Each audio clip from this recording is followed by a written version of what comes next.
So the UK might enter next year with or without a trade deal with the EU. Who knows? What we do know is whatever results is going to be pretty convoluted. But is Britain better off with tariffs or without? If it has tariffs, will that encourage the country to build its own domestic industries? And will that make the country richer? Or are we better, as conventional economists and even modern monetary theorists seem to argue, if we take imports from other countries? Will that make us better off? In short, what would tariffs do to Britain? That's this time on the Debunking Economics podcast with Professor Steve Keen. I'm Phil Dobbie. Welcome along. So, Steve, you have argued that the best situation for an economy is for you to have a mix of domestic industries. So it's not a one-horse race. Your economy is dependent on a number of industries with very strong domestic demand. So those industries can be largely self-sufficient. So if that was the UK, you wouldn't care too much if there was a trade deal or not with the EU, because you're going to be more self-reliant. Is that a fair summary of what your thinking is? Yeah, I mean, I'm in favour of producing as much as you can domestically within the limits of economies of scale. And all the neoclassical, or even right back to David Ricardo, the whole argument in favour of specialisation takes something which applies to individuals and then applies it to societies where it's a moribund argument. So, like, you know, when you think about it, this is one of the reasons why neoclassical economics is so seductive to people, because when they reflect upon it in their own circumstances. And yes, for example, in my case, I'm much better off just being the talking head. I've got this bloke called Phil Dobbie who handles all the technical side of the podcast and comes up with the questions, yada, yada, yada. So the specialisation you and I do on this show is very productive for both of us. But then when you apply that to an economy, the argument is, particularly in mainstream economic theory, you should, and right from Ricardo, which is back in the classical school, you should specialise in what you're good at and let other countries do the remainder. It argues about more efficiently allocating what you have at the moment, when what really gives you growth over time is in developing new technologies and new industries. And on that approach, the results, when you go from a static, maximise the efficiency of the way we use resources we currently have, to the dynamic, how do we build more productive resources over time, the answers in the latter framework tend to be the opposite of those you get in the static framework. So, yeah, I'm definitely in favour of, overall, if I had to see the sort of trade policy I'd like to see globally, it would be domestic industrial policies where people were trying to produce as much as is feasible domestically, given the limits that are applied by economies of scale for large scale products like obviously vehicles and computer chips. Right. So, yeah, the Ricardo approach really was taking a microeconomic approach, wasn't it, and applying it to macroeconomics. Even worse. I mean, this is something, the amusing thing is, you'd think after 200 years, the argument would have gotten more sophisticated. But what Ricardo did was imagine a world in which you could produce cloth with labour alone and wine with labour alone, because the only factor of production he considered in his example, a numerical example of Portugal specialising in wine and the UK specialising in cloth, was labour. Now, you can't make anything without machinery, period. Okay? Or grapes. So, you need a wine press. So you've got to have a wine press. You've got to have, barrels. You've got to do fermentation tanks, etc., etc.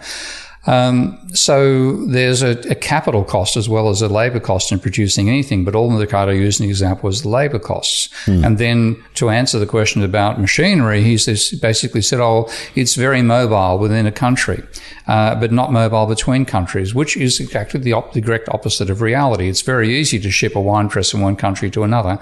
It's impossible to turn a wine press into a spinning jenny.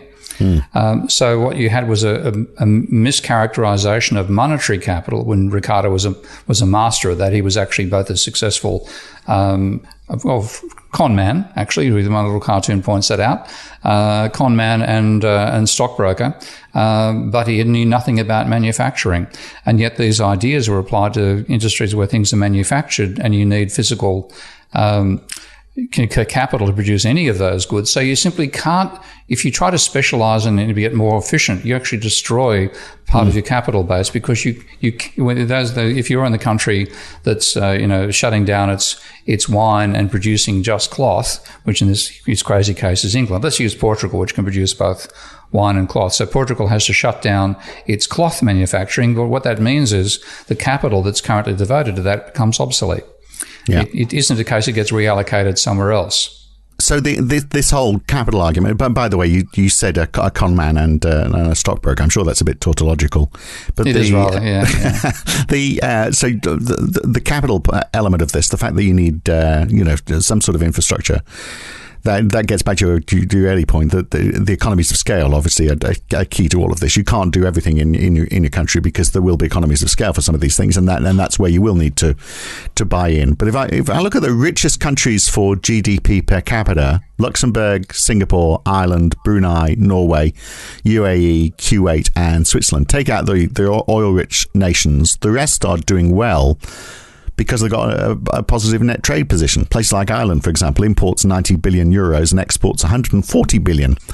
But obviously, that's everyone a bit of can't fraud. do that. Let's not forget Ireland's a large part of what Ireland has done is encouraging, telecommunications and computer multinationals to relocate there and pay almost zero tax. So I believe Ireland out of the equation. There's just too much fudging going on in the Irish. Okay, well, the other ones are Singapore, Switzerland, Norway. Yeah.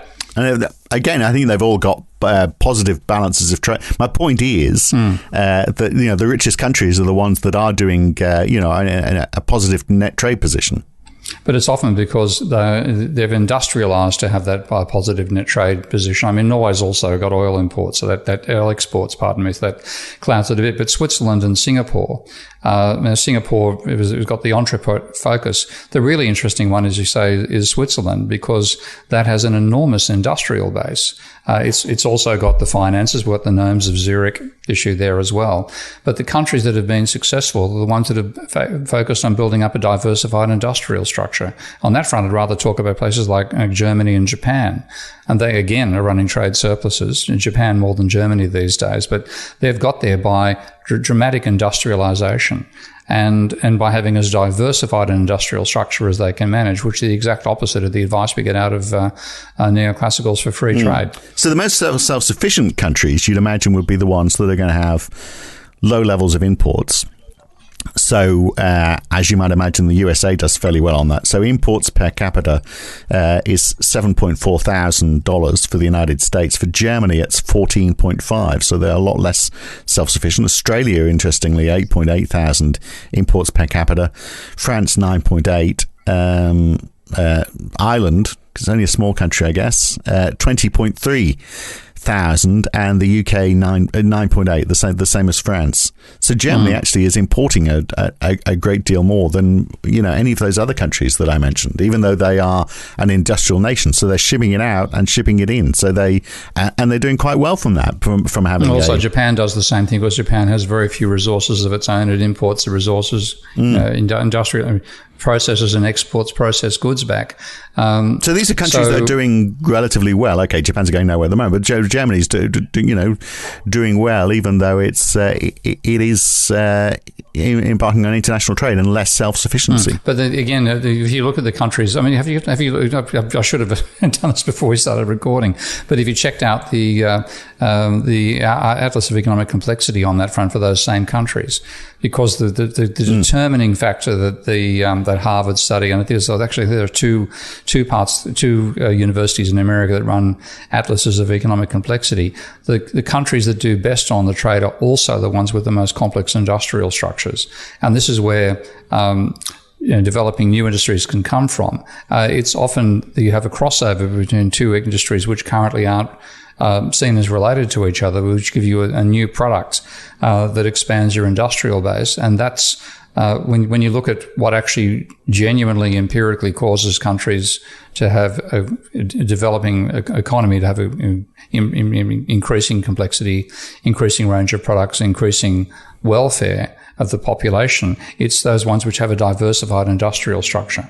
Well, we explore that idea a great deal more in the full version of this podcast. If you want to listen to it all, there's another 20 minutes or so still to come.